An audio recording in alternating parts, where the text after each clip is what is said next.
ദൈവത്തിൻ്റെ അതിപരിശുദ്ധ നാമം മഹത്വം കൊടുക്കട്ടെ. ഈ വിശുദ്ധ ദിവസത്തിൻ്റെ പ്രഭാതത്തിലെ ഇപ്രകാരം ഒരു ആരാധനയിലായിരിക്കാൻ സ്വർഗത്തിലെ വലിയ ദൈവം ഇടയാക്കിയതിനെ ഓർത്ത് സ്തോത്രം. ആരാധനയിലൂടെ നാം കടന്നു പോവുകയാണല്ലോ. ദൈവജനമേ, നമുക്ക് പ്രാർത്ഥനയോടെ തന്നെ ആയിരിക്കാം. സ്തോത്രം. കൃപ നമ്മുടെ മേൽ വ്യാപരിക്കട്ടെ. ദൈവിക ശക്തി നമ്മുടെ മേൽ വ്യാപരിക്കട്ടെ. ധ്യാന ചിന്തയ്ക്കായിട്ട് ഒരു തിരുവചന ഭാഗമെടുക്കുന്നു. ന്യായാധിപന്മാരുടെ പുസ്തകം 6-ാമത്തെ അധ്യായം, അതിൻ്റെ 14-ാമത്തെ വാക്യം. കയ്യിൽ തുറന്ന് കിട്ടുന്നവരെ ആരെങ്കിലും ഒന്ന് ശബ്ദത്തിൽ വായിക്കാം. ന്യായാധിപന്മാരുടെ പുസ്തകം 6-ാമത്തെ അധ്യായം, അതിൻ്റെ 14-ാമത്തെ തിരുവചനം. അപ്പോൾ യഹോവ അവരെ നോക്കി, നിന്റെ ഈ ബലത്തോടെ പോക, നീ ഇസ്രായേലിനെ മിദ്യാന്യരുടെ കയ്യിൽ നിന്നും രക്ഷിക്കും. ഞാനല്ലയോ നിന്നെ അയക്കുന്നത്. കർത്താവിന് സ്തോത്രം. ഒരു നിമിഷം കൂടെ നമ്മുടെ കണ്ണുകളെ അടയ്ക്കാം. ഈ പ്രഭാതത്തെ കർത്താവിൻ്റെ കരങ്ങളിൽ ഏൽപ്പിച്ചു കൊടുക്കാം. വിവിധ ജീവിതാവസ്ഥയിലൂടെ കടന്നു പോകുന്ന അനേകരെ കുറിച്ച് നമുക്ക് ധാരണയുണ്ട്. പറഞ്ഞോട്ടെ, കർത്താവിൻ്റെ കരങ്ങളിൽ അവരെ ഏൽപ്പിക്കാം. പരിശുദ്ധനും നിത്യനുമായ കർത്താവേ, ഞങ്ങളെയും ഞങ്ങളുടെ ശുശ്രൂഷകളുമായി ബന്ധപ്പെട്ടവരെയും ഒപ്പം അനേകരുടെ ഭാരപ്പെട്ട സാഹചര്യങ്ങൾ ഇഴകൾ അറിയുന്നുണ്ടല്ലോ, ആ വിഷയങ്ങളെയും അവിടുത്തെ കരങ്ങളിലേക്ക് ഇപ്പോഴ് ചേർത്ത് വയ്ക്കട്ടെ. അവിടുത്തെ മുറിപ്പാടുള്ള കരവും നീട്ടി നിൽക്കുന്നവൻ, അവിടുത്തെ മുറിപ്പാടുള്ള കരങ്ങളിലേക്ക് ഞങ്ങളെയും ഞങ്ങളുടെ ആവശ്യങ്ങളെയും ഞങ്ങൾ സമർപ്പിക്കുന്നവരെയും അപ്പാ ഏൽപ്പിക്കട്ടെ. അനുഗ്രഹിക്കണം, സഹായിക്കണം, കൃപയിൽ നിർത്തണം. സ്തോത്രം. മശീഹായുടെ അതിപരിശുദ്ധ നാമത്തിൽ ഞങ്ങൾ ഒന്നിച്ചു പ്രാർത്ഥിക്കുന്നു.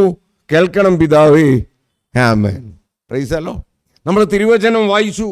ന്യായാധിപന്മാരുടെ പുസ്തകം 6-ാമത്തെ അധ്യായം, അതിൻ്റെ 14-ാമത്തെ വാക്യം. കർത്താവ് ഗിദെയോനിലൂടെ സംസാരിക്കുന്ന ചില നിമിഷങ്ങളാണ്. ദൈവ സാന്നിധ്യം ഭാരപ്പെട്ടിരിക്കുന്ന, ലോകപ്രകാരം ബലം നഷ്ടപ്പെട്ടിരിക്കുന്ന ഗിദെയോനിലൂടെ കർത്താവ് സംസാരിക്കുകയാണ്. ലോകത്തിന് ബലം നഷ്ടപ്പെട്ടവരെ വേണ്ട, ബലമുള്ള മനുഷ്യനെ ലോകത്തിന് വേണ്ടു. എന്നാൽ എൻ്റെ കർത്താവ് തിരഞ്ഞു വന്നത് ഒരു ബലമില്ലാത്ത മനുഷ്യനെയാണ്. സാഹചര്യം നമുക്കറിയാം. ഗിദെയോൻ മുന്തിരിച്ചക്കിൻ്റെ നിഴലില് ഭാരത്തോടെ, ഭയത്തോടെ, ലോകപ്രകാരം ഒരു ഭീരു കണക്കെ ആ നിഴലിലിരിക്കുകയാണ്. Price the Lord. നിഴലിൽ മറഞ്ഞിരുന്നിട്ട് അവൻ ഗോതമ്പ് രഹസ്യമായി മെതിച്ചു കൂട്ടുകയാണ്. ആ സമയത്താണ് ദൈവദൂതൻ പെട്ടെന്ന് ഗിദെയോന്റെ മുമ്പിൽ വരുന്നത്. ഗിദെയോനോട് സംസാരിക്കുന്ന വാക്കുകളാണ് നമ്മൾ കേട്ടത്. എന്നെ കേൾക്കുന്ന ദൈവഭൈതലേ, ബലമില്ലാത്തവനെ അന്വേഷിച്ചു വന്ന ഒരു കർത്താവ്. നീ ബലമില്ലാത്ത അവസ്ഥയിലാണോ? ശക്തി നഷ്ടപ്പെട്ടിരിക്കുന്ന ഒരു സാഹചര്യത്തിലാണോ? അതുകൊണ്ടും ആകാം.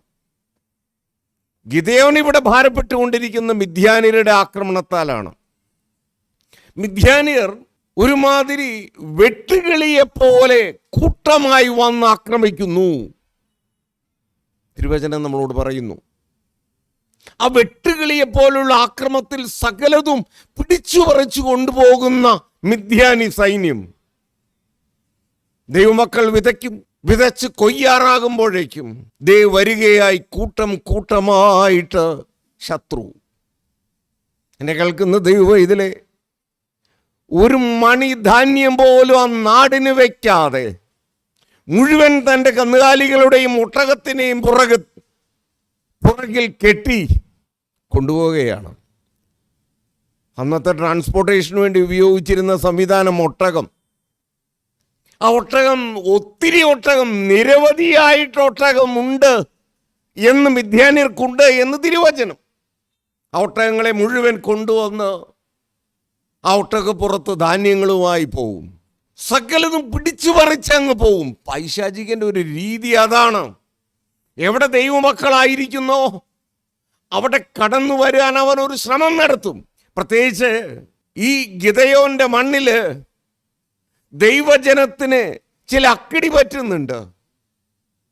അവർ ദൈവസന്നിധിയിൽ പ്രീതിയില്ലാത്തവരായി മാറി.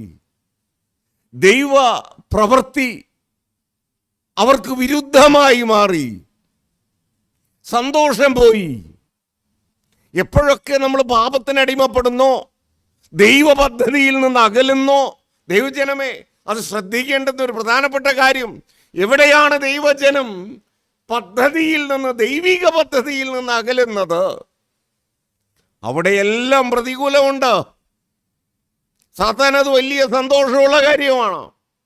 എപ്പോൾ മനുഷ്യൻ പാപം ചെയ്യുന്നോ, എപ്പോൾ മനുഷ്യൻ ദൈവപ്രീതിയിൽ നിന്നും ദൈവ പദ്ധതിയിൽ നിന്നും ദൈവിക കൃപയിൽ നിന്നും അകലുന്നോ, അപ്പോഴൊക്കെ സാത്താന് വലിയ സന്തോഷമാണ്, പൈശാചികന് വലിയ സന്തോഷമാണ്. കാരണം ദൈവജനം ഒറ്റപ്പെട്ടു, ദൈവജനം ദൈവകൃപയിൽ നിന്ന് അകലുന്നു.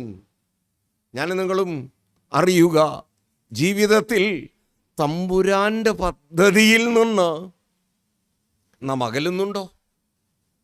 തമ്പുരാന്റെ പദ്ധതിയിൽ നിന്നും നമ്മൾ അകലുമ്പോൾ തീർച്ചയായിട്ടും ദൈവകൃപ നമുക്ക് അന്യപ്പെട്ടു പോകും. ദൈവത്തിൻ്റെ കൃപ ദൈവജനത്തിൻ്റെ സംരക്ഷണത്തെ കാണിക്കുന്നു. ദൈവകൃപ എപ്പോഴകലുന്നോ അപ്പോഴൊക്കെ ദൈവികമായ സംരക്ഷണം അകലും. Price the Lord.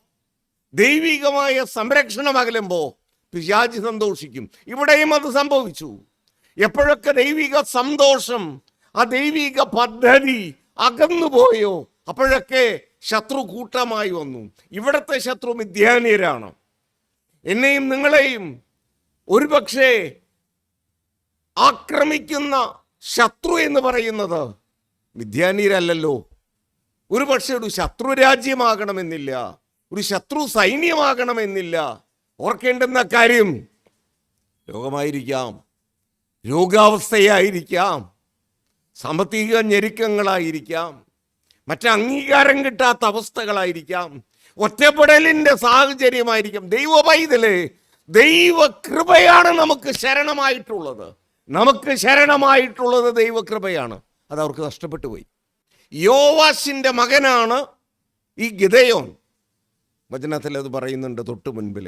യോവാശ് ആരായിരുന്നു എന്ന് നമുക്ക് ഒരു മിനിറ്റിൻ്റെ ഉള്ളിൽ ധ്യാനിക്കാം.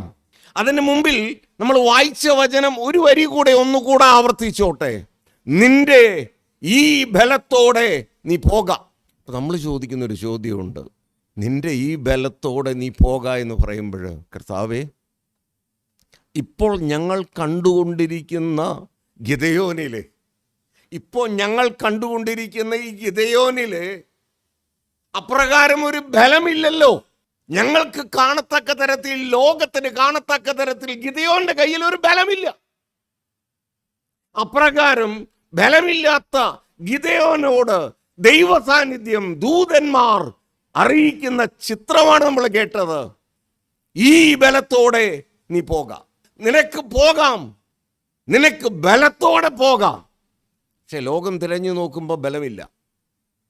ലോകം തിരഞ്ഞു നോക്കുമ്പോൾ ശക്തി ഈ ഗിദെയോനിലില്ല, ധൈര്യം ഈ ഗിദെയോനിലില്ല. പ്രൈസ് ദി ലോർഡ്, ഹല്ലേലൂയ. ദൈവജനമേ, ദൈവ മനുഷ്യൻ തകർന്നിരിക്കുക.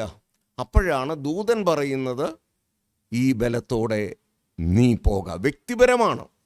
വ്യക്തിപരമായാണ് സംസാരിക്കുന്നത്. നിന്റെ കയ്യിൽ ബലമുണ്ടെന്നും ആ ബലം നിനക്ക് മതിയായതെന്നും ദൂതൻ പറയുമ്പോൾ ലോകത്തിന് അപ്രകാരം ഒരു ബലം കാണാനില്ല. ഒരു മിനിറ്റ് മുമ്പ് ഞാൻ പറഞ്ഞല്ലോ, ഗിദെയോന്റെ അപ്പൻ യോവാശിന് മക്കളുണ്ട്.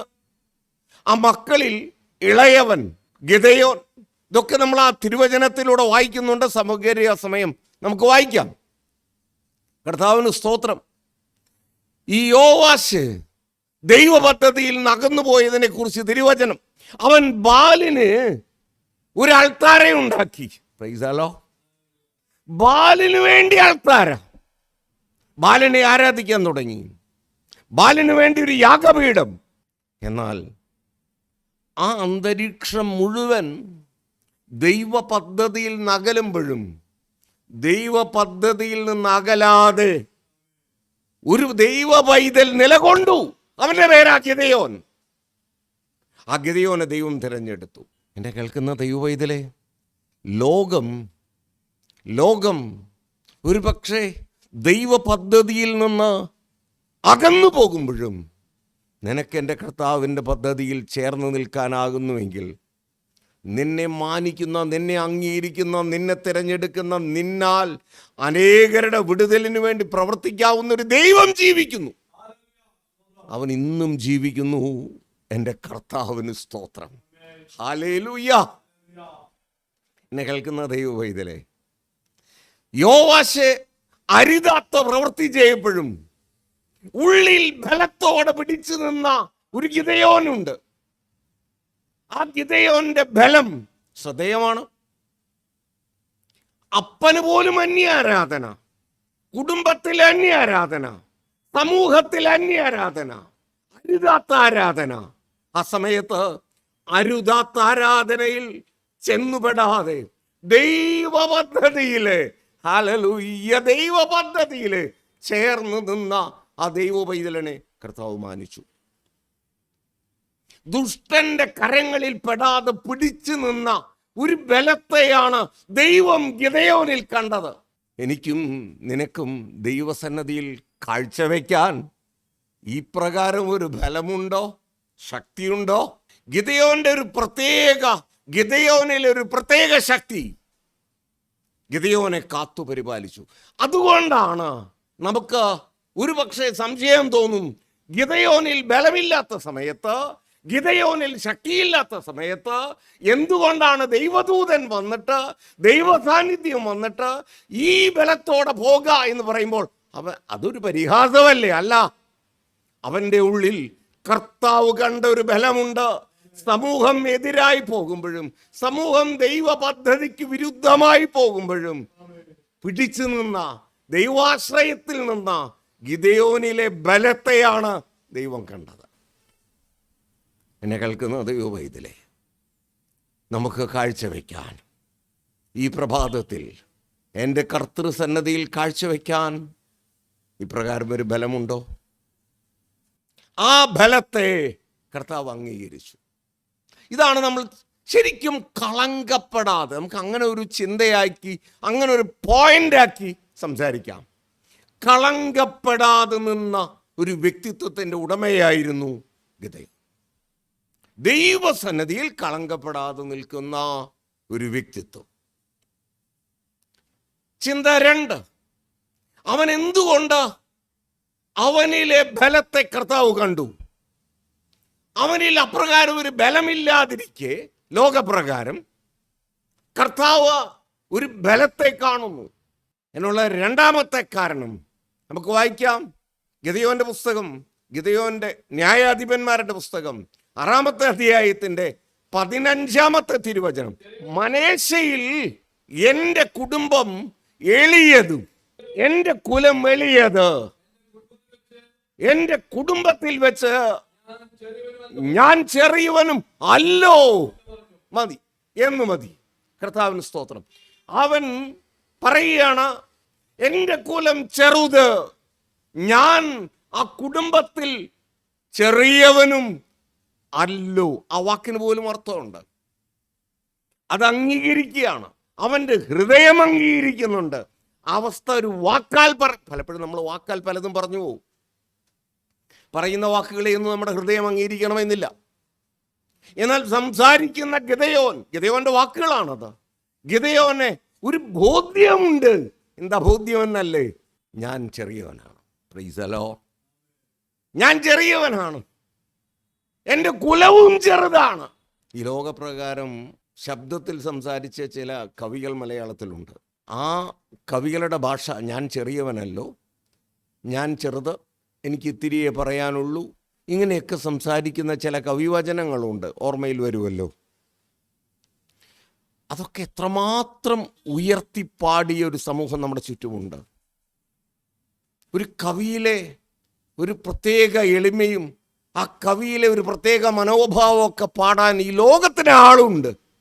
ഞാൻ പറഞ്ഞോട്ടെ, ഗിദെയോന്റെ ശബ്ദത്തിൽ കാലങ്ങൾക്ക്, ആയിരക്കണക്കിന് വർഷങ്ങൾക്ക് മുമ്പ് തിരുവചനത്തിൽ എഴുതി വെച്ചു, ദൈവസന്നദ്ധിയിൽ പറഞ്ഞ ഒരു വാക്ക്, ലോകത്തിന് മുന്നിലല്ല. ഞാൻ ചെറിയവൻ, എൻ്റെ കുലവും ചെറുത്, എൻ്റെ കുലവും എളിയത്. Praise the Lord. എങ്ങനെയാണ് ദൈവം അവനിൽ ഈ ബലം കണ്ടത്? അതാണ് നമ്മുടെ അന്വേഷണം. ലോകത്തിന് കാണാത്തൊരു ബലം ദൈവം അവനിൽ കാണാനുള്ള രണ്ടാമത്തെ കാരണം, അവനിൽ ഒരു വിനയം. ദൈവസന്നദ്ധിയിൽ വയ്ക്കാൻ, കാഴ്ചവെക്കാൻ അവനിൽ ഒരു വിനയം. കർത്താവ് തിരഞ്ഞെടുക്കുകയാണ്, ഒരു വലിയ ദൗത്യം ഏൽപ്പിക്കുകയാണ്. വേണമെങ്കിൽ ഇച്ചിരി അഹങ്കരിച്ച് കളയാം, ഇല്ലാത്ത മഹിമകൾ തനിക്ക് അവകാശപ്പെടാം. ലോകം അങ്ങനെയാണ്. എന്നാൽ എന്നെ കേൾക്കുന്ന ദൈവവൈതലേ, ദൈവസന്നദ്ധിയിൽ അവന് കാഴ്ചവെക്കാൻ ഒരു വിനയവും, ദൈവസന്നദ്ധിയിൽ അവന് കാഴ്ചവെക്കാൻ അത്രമാത്രം ഒരു താഴ്മയും കൊടുത്തപ്പോൾ സ്വർഗത്തിലെ വലിയ ദൈവം അവനെ നോക്കി വിളിച്ചു. നീ ചെറുതാണെന്ന് നീ പറയണ്ട, ഞാൻ നിന്റെ കൂടെ ഉണ്ട്. Price the Lord. ദൈവ സാന്നിധ്യം തൻ്റെ കൂടെ ഉണ്ടെന്ന ഒരു കൃത്യമായ ബോധ്യം പിന്നെയും ദൈവം ഉറപ്പിച്ചു നൽകുകയാണ്. Price the Lord. ഹല്ലേലൂയ. എനിക്കും നിനക്കും കാഴ്ചവെക്കാൻ ഒരു വിനയഭാവമുണ്ടെങ്കിൽ അവിടെ ഇറങ്ങി വരുന്നൊരു ദൈവ സാന്നിധ്യമുണ്ട്. എവിടെ വിനയഭാവമുണ്ടോ, എവിടെ ദൈവസന്നദ്ധിയിൽ ഒരു താഴ്ന്ന പ്രകൃതമുണ്ടോ, അവിടെ ഇറങ്ങി വരുന്നൊരു ദൈവ സാന്നിധ്യമാണ്. ഗിദെയോനിലെ ആ താഴ്മ അംഗീകരിച്ച ഒരു ദൈവ സാന്നിധ്യം. മൂന്നാമത്തെ ചിന്ത, ഞാൻ അതിവേഗതയിൽ കിടക്കുന്നു. മൂന്നാമത്തെ ചിന്ത വായിക്കാം. അതിൻ്റെ 6-ാമത്തെ അധ്യായത്തിൻ്റെ 12-ാമത്തെ തിരുവചനം നമുക്ക് സുപരിചിതമാണ്. യഹോവയുടെ ദൂതൻ അവന് പ്രത്യക്ഷനായി, അല്ലയോ പരാക്രമശാലിയെ, യഹോവ നിന്നോട് കൂടെയുണ്ട് എന്ന് അവനോട് പറഞ്ഞു. അല്ലയോ പരാക്രമശാലി, കർത്തൃസാന്നിധ്യം നിന്റെ കൂടെയുണ്ട്. ശക്തനായ യോദ്ധാവേ എന്നാണ് വിളിക്കുന്നത്. ശക്തനായ യോദ്ധാവേ. അപ്പൊ നമ്മൾ ചോദിക്കുന്നൊരു ചോദ്യമുണ്ട്, കർത്താവേ, ഇവിടെയും ഞങ്ങൾ കാണുന്നത്, ഈ ലോകം കാണുന്നത് ഒരു പരിഹാസ ശബ്ദമാണ്. ഒരു പരാക്രമവും ഇല്ല, ഒരുമാതിരി പേടിച്ചിരിക്കുകയാണ്, ഭാരപ്പെട്ടിരിക്കുകയാണ്. ആ ഭാരപ്പെട്ടിരിക്കുന്നവനോട് അദ്ദേഹം പറയുകയാണ്, ദൂതൻ പറയുകയാണ്, ദൈവപദ്ധതി പറയുകയാണ്, ദൈവശബ്ദം പറയുകയാണ്, അല്ലയോ പരാക്രമശാലി. അവൻ പരാക്രമിയല്ലല്ലോ, അവൻ അപ്രകാരം വിളിച്ചു പറയാവുന്ന ഒരു ശക്തനായ യോദ്ധാവാണോ ആ സമയം? നമ്മൾ ചിന്തിക്കും, അതിൽ ഒരു പരിഹാസമല്ലേ അത്? അല്ല, അത് പരിഹാസമല്ല. ദൈവമക്കളെ, നിന്നിൽ ബലം ലോകം കാണാതിരിക്കുമ്പോൾ, നിന്നിലെ പരാക്രമം ലോകം കാണാതിരിക്കുമ്പോൾ, നീ പരാക്രമത്തിന് മതിയായവനെന്ന് ലോകം മനസ്സിലാക്കാതിരിക്കുമ്പോൾ കർത്താവ് ചിലത് കാണുന്നു. കർത്താവ് ഒരു മനുഷ്യനെ കാണുന്നത് അവൻ ആര് എന്നല്ല. കർത്താവ് എന്നെ കാണുമ്പോൾ ഈ പ്രഭാതത്തിൽ ഞാൻ ആര് എന്നല്ല കർത്താവ് കാണുന്നത്, എന്നെ ആരെയാക്കാം, എന്നെ ആരാക്കി മാറ്റാം. അതാണ് കർത്താവിൻ്റെ പദ്ധതി. അതുകൊണ്ട് ഗിദെയോനിൽ ലോകപ്രകാരം ഒരു പരാക്രമമില്ലായിരിക്കാം, എന്നാൽ അതിൻ്റെയും അപ്പുറത്ത് ഹല്ലേലൂയ, പരാക്രമിക്ക് പറ്റുന്ന സകല സാഹചര്യവും നിറഞ്ഞു നിൽക്കുന്ന ഒരു ദൈവകൃപ ദൂതൻ ഗിദെയോനിൽ കണ്ടു. കർത്താവിന് സ്തോത്രം. വീണ്ടും വായിക്കാം 11-ാമത്തെ തിരുവചനം, 6-ാമത്തെ അധ്യായത്തിലെ 11-ാമത്തെ തിരുവചനം. അനന്തരം യഹോവയുടെ ഒരു ദൂതൻ വന്ന് ഒഫ്രയിൽ അബിയേസിനായ യോവാശിന്റെ കരുവേലകത്തിൽ കീഴെയിരുന്നു.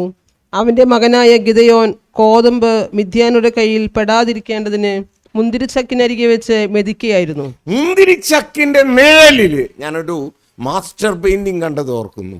ഒരു നിഴലില് മറഞ്ഞിരിക്കുന്ന ഒരു യോദ്ധാവ്. ഒരു പക്ഷേ ഗിദെയോന്റെ മുഖമായിരിക്കാം ആ വലിയ മനുഷ്യൻ്റെ ഉള്ളിലെ ചിത്രത്തിൻ്റെ കാരണം, ചിത്രത്തിന് രൂപം കൊടുക്കാനുള്ള കാരണം. പക്ഷെ ഒന്ന്, എവിടെയൊക്കെ നിഴലിൽ മറഞ്ഞിരിക്കുന്ന മനുഷ്യനുണ്ടോ അവിടെയൊക്കെ മനുഷ്യന് കാണാവുന്ന ഒരു ഭീരുത്വമുണ്ട്. എന്നാൽ ഭീരുത്വം കാണാതെ ഒരു വലിയ കൃപയുടെ നിറവ് കണ്ട ഒരു മനുഷ്യൻ, ലോകത്തിന് ഒരു കൈപ്പത്തിയോളമേ കാണാനുള്ളൂ, എന്നാൽ കർത്തൃ സാന്നിധ്യം കാണുന്ന ഒരു കൈപ്പത്തിയല്ല, ഒരു വലിയ പർവ്വതത്തോളം. Price the Lord. എന്നിലും നിന്നിലും ഒരു പക്ഷേ ലോകത്തിന് കാണാത്ത പലതും എൻ്റെ സ്വർഗത്തിലെ ദൈവം കണ്ടെത്തും.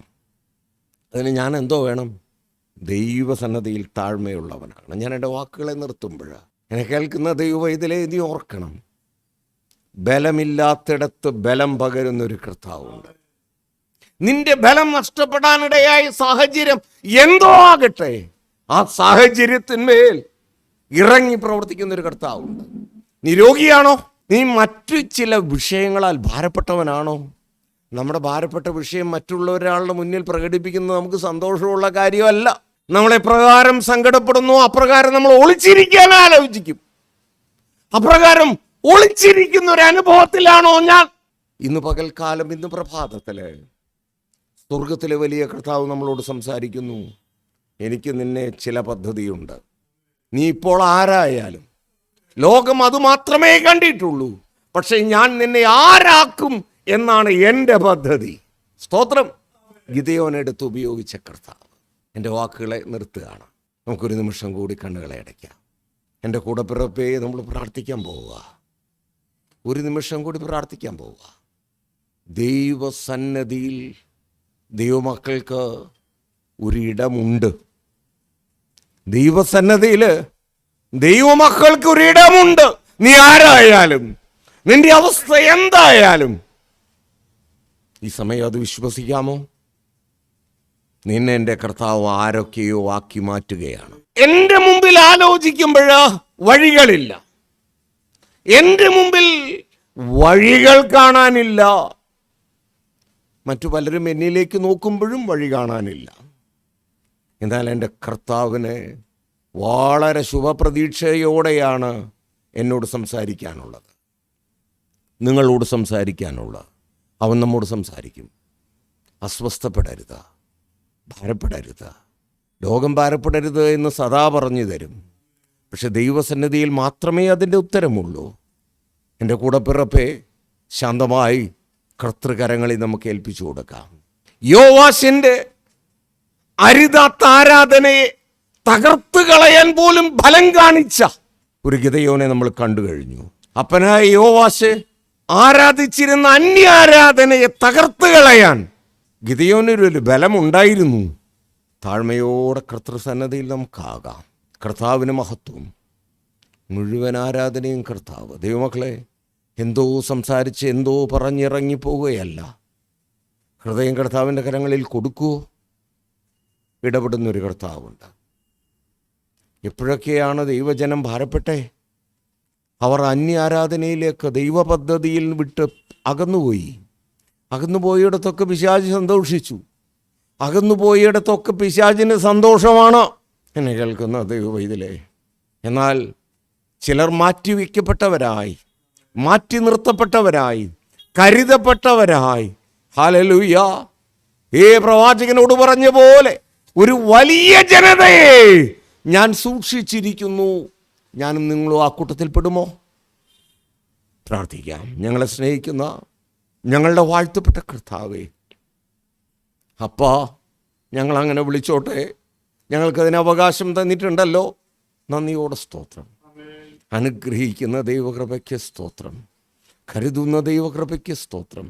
എളിമയും താഴ്മയും ധരിപ്പാനും കർത്താവേ, അങ്ങേക്ക് ഒരു പ്രത്യേക അനുഭവം അടിയങ്ങളിൽ കണ്ടെത്താൻ ഇടയാകും വിധം നിന്റെ സന്നദ്ധിയിലായിരിക്കാൻ ഞങ്ങളെ സഹായിക്കണമേ. തുടർന്നുള്ള ശുശ്രൂഷകളെ ഒന്ന് അനുഗ്രഹിക്കണമേ, വാഴ്ത്തണമേ. ദൈവജനത്തെ അനുഗ്രഹിക്കണമേ. പ്രാർത്ഥന കേൾക്കണം. കേൾക്കുന്ന കൃപയ്ക്ക് സ്തോത്രം. മശിഹായുടെ അതിപരിശുദ്ധ നാമത്തിൽ തന്നെ ആമേൻ. Praise the Lord. ഹല്ലേലൂയ, ഹല്ലേലൂയ.